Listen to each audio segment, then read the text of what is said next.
5 ఏళ్లలో లడ్డు బాగుందా లేదా? అంతే. లడ్డు ఎండిపోయినట్టుంది, దానికి కారణం ఓకే, నో డౌట్, నెయ్యిని అణిచారు కాబట్టి.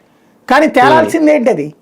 పంది కొవ్వు కలిసింది, ఆవు కొవ్వు కలిసిందంటే ఫుడ్ ఎక్స్పర్ట్స్ని పెట్టారు కదా, వాళ్ళతో తేలిపించాలి కదా, అవశేషాలు దొరుకుతుంది కదా.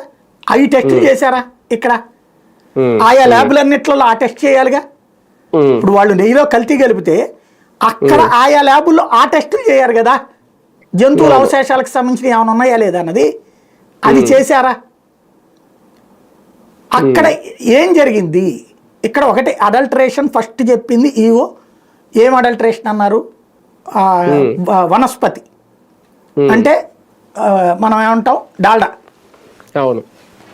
అవి దాంట్లో అది కలిసినా నేరమే, నో డౌట్, అది కలిసిన నేరమే. చట్ట ప్రకారం అయితే దాంట్లో నేరం కాకుండా తిప్పి పంపిస్తారు, కేసులు పెట్టరు దానికి. డాల్డా కలిస్తే ఆ నెయ్యిని తిప్పి పంపిస్తారు తిరుపతి టీటీడీ చట్టం ప్రకారం. అంతేగాని వాళ్ళ మీద కేసులు పెట్టలా. గతంలో కూడా ఎన్నో పంపించారు ట్యాంకులు, అలా పంపించిన ప్రతిసారి కేసులు పెట్టలా.